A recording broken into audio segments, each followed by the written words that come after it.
ဝယ်တဲ့သူတွေလည်းတန်သုံးတဲ့သူတွေလည်းမှန်မဲ့ Ever Smile မှာလင်းလက်တဘာဝထုတ်ကုန်ပစ္စည်းလေးတွေကိုဝယ်မယ်ဆိုရင်ဒီမလေးကဒီမှာကစိုးရုံနီကိုမနိုင်ငံမှာပထမအဆုံးထုတ်တဲ့လင်းလက်တဘာဝထုတ်ကုန်ကနေထုတ်လိုက်တဲ့ကစိုးရုံနီရုံလေးကိုဂုံယူစာဖြစ်တင်ချပါပြီရှင်ဝယ်သူတွေအနေနဲ့သုံးစွဲမယ်ဆိုလို့ရှိရင်ဘာတွေကောင်းပါလဲဆိုလို့ရှိရင်ခန္ဓာကိုယ်မှာအဆိပ်တောက်ပြင်မယ်ညကြလို့ရှိရင်အစားဝင်အိပ်ပျော်စီပါမယ်ကျန်းမာရေးကောင်းချွန်သူမှပါသုံးပါရှင်အဲ့တော့ညီမလေးတို့ရှိမှာဒါမျိုးလေးတွေရနေပြီပြီးလို့ရှိရင်ဝင်းမှန်မယ်ဒါပြောမယ်ဆိုလို့ရှိရင်ဝင်းချုပ်နေတဲ့လူတွေဝင်းမမှန်တဲ့လူတွေ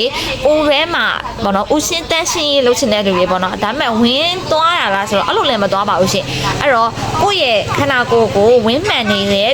အစီကြခြင်းနဲ့ဆိုလို့ရှိရင်တော့ဒီလိုဝင်းမှန်အစီကြလင်းလက်ကမကြီးလေးကိုသုံးပါရှင်ကဲခန္ဓာကိုယ်တွေမှာအပူပုတ်တွေကတော့ကင်းသွားပြီကဲငါတို့ကမိတ်ကလေးတွေဖြစ်တယ်ဓမ္မတာလာတဲ့အချိန်မှာအရင်ခက်စားရတယ်နားရခြင်းနဲ့ကြိုက်တယ်ခဲတယ်ပေါ့နော်ကျွတ်ကြံနေချက်မှာကြောက်တယ်ရေအိတ်တွေဖြစ်မှာကြောက်တယ်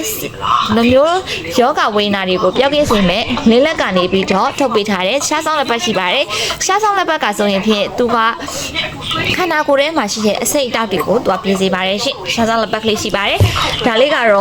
ဒါတဘာဝအပူချင်းကရမတ်မှုန်လေးပါရှင်ကရမတ်မှုန်လေးကလေးရှားပေါ်မှာဒီလိုလေးရက်ပြီးတော့စားပေးလို့ရှိရင်လည်းပဲရပါတယ်ဒါပေမဲ့လုံးဝ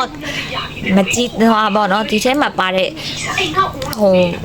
လိုပြောရမလဲဆိုတော့ဟွာနဲ့မတည့်ဘူးခင်ဗျာလေးတွေကတော့ညီမလေးရှိမှာ install ရှိနိုင်မှာပစ္စည်းယူမျိုးလေးတွေဖြစ်ပါတယ်အပူပုတ်ကင်းစေမဲ့အပူပုတ်ကင်းပစ္စည်းလေးတွေဖြစ်ပါတယ်ရှင်အဲ့တော့ဝယ်ယူတဲ့ဆိုလို့ရှိရင်ညီမလေးရှိမှာဝယ်တဲ့လူတွေတန်းသုံးတဲ့သူတွေမှန်ဖို့ Ever Smile ကိုလှမ်းနေပါဆိုရဲစာတိုင်းအတိုင်း